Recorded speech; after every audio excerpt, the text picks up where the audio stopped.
నమస్తే, welcome to our channel. Nellore lady don Nidigunta Aruna వ్యవహారం మరవక ముందే మరో లేడీ డాన్ అరవ కామాక్షమ్మ అరాచకాలన్నీ కూడా ఒక్కొక్కటిగా బయటకు వస్తున్నాయి. మరి సిపిఎం నేత పెంచలయ్య హత్య కేసులో ఆమె హస్తం ఉన్నట్లుగా గుర్తించిన పోలీసులు ఆమెను అరెస్ట్ చేయడం మనకు తెలిసిన విషయమే. మరి ఇప్పుడు స్థానికులు వెళ్లి ఆమె ఇంటిని ధ్వంసం చేయడాన్ని ఏ విధంగా చూడాలి తెలుసుకునే ప్రయత్నం చేద్దాం. దీన్ని విశ్లేషించడానికి మనతో పాటుగా ఉన్నారు సోషల్ యాక్టివిస్ట్ శ్రీలీల గారు. నమస్తే మేడం. నమస్తే అమ్మ. అరవ కామాక్షమ్మ ఈమె చేసినటువంటి అరాచకాలన్నీ కూడా ఒక్కొక్కటిగా బయటకు వస్తున్నాయి. మరి ఆమె చేసినటువంటి అరాచకాలకు ఆమెకు ప్రోత్సాహం వైసీపీ నేతల నుంచి కూడా అందిందని పలు కథనాలు అయితే వినిపిస్తున్నాయి మేడం. మరి ఇప్పుడు స్థానికులందరూ కూడా వెళ్ళి ఆమె ఇంటిని ధ్వంసం చేయడాన్ని ఏ విధంగా చూడాలంటారు? అంటే ఇక్కడ వైసీపీ వాళ్ళని ఎందుకు ఇన్వాల్వ్ చేస్తారు? ఇది సంబంధించి ఏదో అరవ కామాక్షి అనే ఆవిడ ఒక లేడీ, ఆవిడ గంజాయి వ్యాపారం చేసుకుంటుందని. కానీ గంజాయి బ్యాచ్కి అరికాళ్ళు కోటింగ్ ఇచ్చినప్పుడు జగన్మోహన్ రెడ్డి వెళ్ళి పరామర్శించి వచ్చాడు కదా. మరి అమ్మో ఇంకేముంది, కొట్టేశారా, మిమ్మల్ని కొడితే మరి మీరు ఊరుకుంటారా అని. మరి అట్లాంటి వాళ్ళకి ఈయన ఎందుకు సపోర్ట్ చేశాడు? అలా సపోర్ట్ చేస్తేనే కదా మీ ఇన్వాల్వ్మెంట్ ఉంది దాంట్లో, మీరే వాళ్ళని ఎంకరేజ్ చేస్తున్నారు, మీరే వాళ్ళకి అన్ని విధాలుగా సపోర్ట్గా ఉంటున్నారు అనేది అర్థమవుతుంది.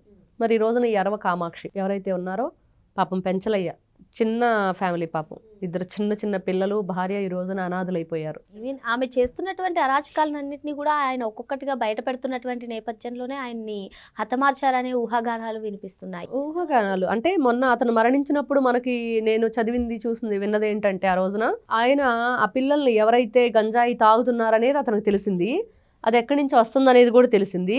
ఆ రోజున పిల్లల్ని హెచ్చరించాడు ఈయన, మీరు ఇట్లాంటి పనులు చేస్తే నేను పోలీస్ కంప్లైంట్ ఇస్తాను, కాబట్టి మీరు అక్కడికి వెళ్ళొద్దు, ఆ ఇంటి దగ్గరికి ఇవి తెచ్చుకోవద్దు, మీరు ఇలాంటివి అవి తీసుకోవటం అనేది చెయ్యొద్దు అనేది.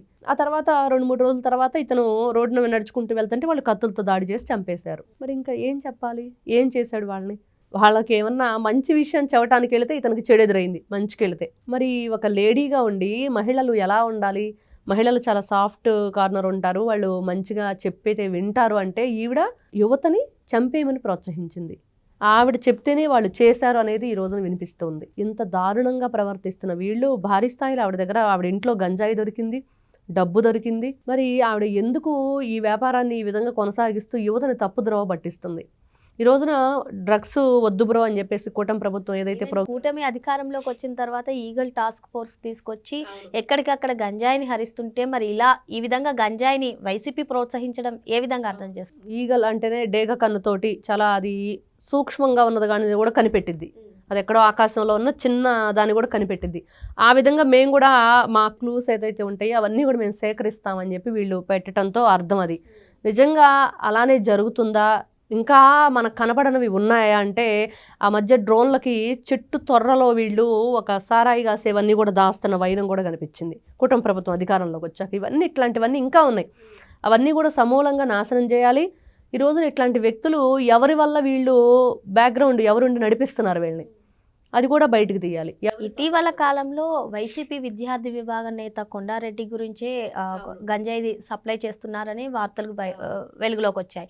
ఇప్పుడు గంజాయి వ్యాపారం చేస్తున్నటువంటి అరవ కామాక్షమ్మ వెనకాల కూడా వైసీపీ అండ ఉందనే వార్తలు వినిపిస్తున్నాయి. ఏంటి అసలు గంజాయి రహిత ఆంధ్రప్రదేశ్గా రాష్ట్ర ప్రభుత్వం చూడాలనుకుంటే, మరోపక్క ఈ విధంగా గంజాయిని సపోర్ట్ చేయడాన్ని ఏ విధంగా చూడాలి? అవును, లేడీ డాన్ అరుణ తను ఒకవేళ డ్రగ్స్కి సంబంధించిన విషయం కాకపోయినా వాళ్ళు కూడా ఎన్ని రకాలుగా వేషాలు వేశారు, ఎంత డబ్బు కొట్టేసింది. ఒక నిందితుడు ఎవరైతే ఉన్నారో అతను హాస్పిటల్కి రావటం, అసలు పోలీస్ వ్యవస్థ నమ్మకం పోయింది ప్రజలకు. ఫస్ట్ వీళ్ళు సరైన డ్యూటీ చేయట్లేదు అనేది అక్కడ కనపడుతుంది. ఇన్ని రకాలుగా అంటే నెల్లూరులోనే ఎందుకు ఈ విధంగా ఉన్నారు? మరి కాకాని గోవర్ధన్ రెడ్డి గారు అనుకుంటా అక్కడ మరి గతంలో, మరి ఆయన ఇప్పుడు వైసీపీకి కూడా మరి లీడర్షిప్ వహిస్తున్నాడేమో ఆ ఏరియా వరకు. మరి ఆయన గతంలో ఏదైతే ఈ మద్యం అక్రమంగా తీసుకొచ్చి గోవా నుంచో ఏదో అమ్మిన దాంట్లో ఈ క్వారీస్ అక్రమ తవ్వకాల్లో మరి 50 రోజులు 55 రోజులు దొంగ పోలీస్ ఆటాడి కనిపించకుండా తిరిగి అతను కూడా ఉగ్రవాదులు యూజ్ చేసే యాప్ యూజ్ చేశాడు పోలీసులకు దొరకకుండా ఉండటం కోసం. ఫోన్ ఒక చోట పెట్టి ఇతను ఒక చోట ఉండటం, ఆ ఉగ్రవాదులు యాప్ యూజ్ చేసే యాప్ ఎలా యూజ్ చేయగలిగాడు? ఇలాంటివన్నీ కూడా మరి మళ్ళీ ఈ రోజున దొరల్లాగా వచ్చేసి ఈ దొంగలు ప్రెస్ మీట్లు పెట్టడం, కూటమి ప్రభుత్వం మీద అవాకులు చవాకులు. ఏం చెప్తారు వీళ్ళు సొసైటీకి? మంచి మీరే దొంగలుగా ఉండి అన్ని అక్రమంగా అన్యాయంగా ఈ రోజున ఆరోపణలు ఎదుర్కొంటూ మరి ఏ విధంగా మీరు ప్రెస్ మీట్లు పెడతారు? ఇవన్నీ కూడా ఎవరైతే ఈ కామాక్షి ఉందో ఆవిడ ఇల్లు ధ్వంసం చేయటం కరెక్టు. ఆవిడ ఇంకా కూడా ఆవిడ దగ్గర ఏదైనా ఆస్తులు ఉంటే అవి కూడా ప్రభుత్వం అటాచ్ చేసుకోవాలి. ముఖ్యంగా ఈ పిల్లలకి కౌన్సిలింగ్ ఇవ్వాలి, ఇట్లాంటి చెడుదారులు పట్టకుండా మంచి విద్యాబోధంతో పాటు వీళ్ళకి ఆధ్యాత్మికమైన విషయాలు కూడా చెప్పాలి మెయిన్. ఎందుకంటే అది పీస్ ఆఫ్ మైండ్ని ఇస్తుంది, వాళ్ళు పీస్ఫుల్గా ఆలోచించడానికి ఉపయోగపడుతుంది. వాళ్ళు ఇట్లాంటి పక్కద్రోవలు పట్టకుండా అదొక మంచి ఆయుధంగా ఉపయోగపడుతుంది. మరి ఈ అరవ కామాక్షమ్మ అయితే ఎవరైతే ఉన్నారో ఆవిడ ఒక మహిళగా ఉండి ఇలాంటి గంజాయి అమ్మటమే కాకుండా ఒక నిండు జీవితాన్ని బలి తీసుకుంది. ఆ పిల్లల జీవితాన్ని పాడు చేసింది. చివరికి వాళ్ళ పిల్లలకు కూడా గంజాయి అలవాటు చేస్తుంది అనేది కూడా మనం వింటున్నాం. ఇంత దారుణంగానా, ఇంత నీచంగానా? అంటే ఒక మహిళగా ఉండి నువ్వు మరి ఏం చేశావు అని అంటే ఇలాంటి వాళ్ళు వైఎస్ఆర్సీపీ పార్టీలు అక్కడక్కడ కనిపిస్తున్నారు. రోజా, రజని, మరి ఉన్నారు కదా శ్యామల, లక్ష్మీ పార్వతి, వీళ్ళందరూ కూడా వీళ్ళు ఏమని చెప్పారు, ఏమని చేశారు? అడ్డగోలుగా వీళ్ళు స్కీముల పేరుతో స్కాములు చేసేసి దోచేసుకున్నారు ఎన్ని రకాలుగా.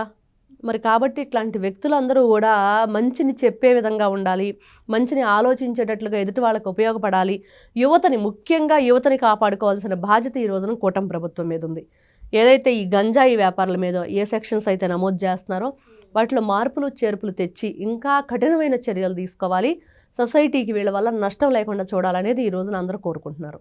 ఒక పక్క ఈగల్ టాస్క్ ఫోర్స్ని ఏర్పరిచి కఠినమైనటువంటి చర్యలు తీసుకున్నప్పటికీ కూడా ఇటువంటివన్నీ కూడా వెలుగులోకి వస్తున్నాయి. మరి దీని వెనకాల వైసీపీ కుట్ర ఉంది అని కూడా పలు కథనాలు వినిపిస్తున్నాయి. అంటే ప్రభుత్వం పైన కోపంతో వైసీపీ ఇటువంటి చర్యలకు పాల్పడుతుందా, లేదు అంటే గతం నుంచి కూడా అలవాటు ఉందంటారా? గతం నుంచి ఉంది. గతం నుంచి ఉన్నదాన్ని వీళ్ళు కంటిన్యూ చేస్తున్నారు.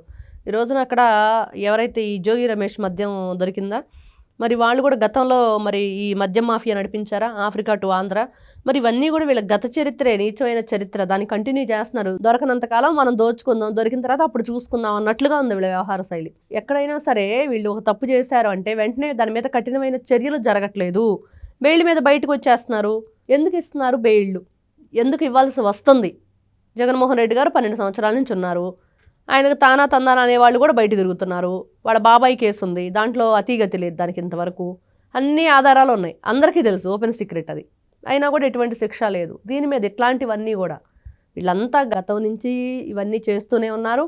ఈ రోజున అట్లాంటి వ్యక్తులకు జగన్మోహన్ రెడ్డి గారు లాంటి వాళ్ళు డైరెక్ట్గానే వెళ్ళి పరామర్శలు, పలకరింపులు, హంగామాలు మరి ఇవన్నీ చేస్తున్నారు. ఇప్పుడు నిడిగుంట అరుణ కావచ్చు, లేదంటే అరవ కామాక్షమ్మ కావచ్చు, వీళ్ళిద్దరూ మహిళలే. అంటే వైసీపీ మహిళలతోటి ఇటువంటి గంజాయి వ్యాపారం, లేదంటే రౌడీయిజం ప్రభుత్వంలో ఉండగా, అంటే వైసీపీ హయాంలోనే ఇటువంటి ఈ విధంగా మహిళలతో అడ్డం పెట్టుకుని వ్యాపారం చేయాలని చూస్తుందా, లేదు అంటే వీళ్ళుగానే ఈ వ్యాపారం మొదలుపెట్టారా? ఖచ్చితంగా అండ లేకుండా ఎవరు చేయరు కదా. ఎవరొకరు అండ చూసుకునే వీళ్ళంతా కూడా. గతంలో ఆవిడ కూడా ఎమ్మెల్యేలో ఎవరెవరో ఉన్నారు, వాళ్ళ ద్వారా అతనికి బయటికి రావడానికి ఏయో లెటర్స్ కూడా తీసుకుంది వాళ్ళ దగ్గర నుంచి, పెళ్లి చేసుకోబోతుందని రకరకాలు చెప్పారు. కానీ లోతైన విచారణ ఎందుకు జరిపించట్లేదు దాని మీద? ఇప్పుడు ఎవరైనా సరే ఒక దానికి అప్లై చేసిన, ఇప్పుడు ఒక పోలీస్ ఆఫీసర్ ఇంట్లో ఒక వ్యక్తిని పనికి వీళ్ళు అపాయింట్ చేసుకోవాలంటే వాళ్ళ బయోడేటా అంతా తీస్తారు కదా, వాళ్ళ పుట్టుపూర్వతరాలన్నీ, వాళ్ళు ఏంటి, వాళ్ళ కజిన్స్ ఎవరు, వాళ్ళ సిబ్లింగ్ ఎవరు, లేకపోతే వాళ్ళ అమ్మ నాన్న ఏం చేస్తారు, గతంలో వీళ్ళ మీద ఏమైనా నేర చరిత్ర ఉందా, ఇన్ని రకాలు చూస్తారు కదా. మరి వీళ్ళు ఏదైనా ఒక అప్లికేషన్ ఇచ్చినప్పుడు ఇదిగో పలానా వ్యక్తి ఒక జైల్లో శిక్ష అనుభవిస్తున్న వ్యక్తిని బయటికి తీసుకురావడం కోసం ఏదో ఇచ్చింది ఆవిడ. మరి దాని మీద ఎందుకు లోతైన విచారణ జరగలేదు? అలా సంతకం పెట్టేసి ఇట్లా ఇచ్చేసి పంపించేశారు. అలా చేయటం వల్లే కదా వాళ్ళు బయట మీట్ అయ్యారు హాస్పిటల్లో. మరి ఈ రోజున ఈవిడ కూడా ఇన్ని రోజుల నుంచి అక్కడ వ్యాపారం చేస్తుంటే పోలీసుల దృష్టికి ఎందుకు వెళ్ళలేదు? మరి పెంచడానికి తెలిసింది పోలీసులకు తెలియలేదా? తెలిసినా కూడా పట్టించుకోలేదా? మరి ఎందుకు చర్యలు తీసుకోవట్లేదు? పోలీసులకు కూడా వైసీపీ వాసన పోలేదంటారా? ఖచ్చితంగా అదే అనిపిస్తుంది. ఈ రోజున మీరేమన్నా వాటాదారులుగా ఉంటున్నారా దాంట్లో? ఉంటే మరి ఎందుకు ఉండకపోతే, ఒకవేళ మేము మంచివాళ్ళం అంటే మరి ఎందుకు చర్యలు తీసుకోలేదు? నేను తెలియకుండా ఉండదు కదా. అంత పబ్లిక్గా మనిషిని చంపేస్తే అంత దాకా వస్తే మరి అంత దారుణంగా పెంచలేక తెలిసిన విషయం పోలీసులకు తెలియలేదా? ఇవన్నీ కూడా ప్రజల్లో రకరకాల క్వశ్చన్స్ రైజ్ అవుతున్నాయి వ్యవస్థల మీద.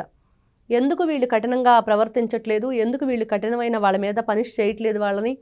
ఇలా చేయకపోవటం వల్లే కదా ఇట్లాంటి వాళ్ళు విచ్చలవిడిగా గంజాయి, అక్రమంగా మద్యం, ఇవన్నీ కూడా డ్రగ్స్, వాటికి పిల్లల్ని బానిసలను చేసి వాళ్ళ జీవితాలను సర్వనాశనం చేసేస్తున్నారు ఈ లేడీ డాన్లు.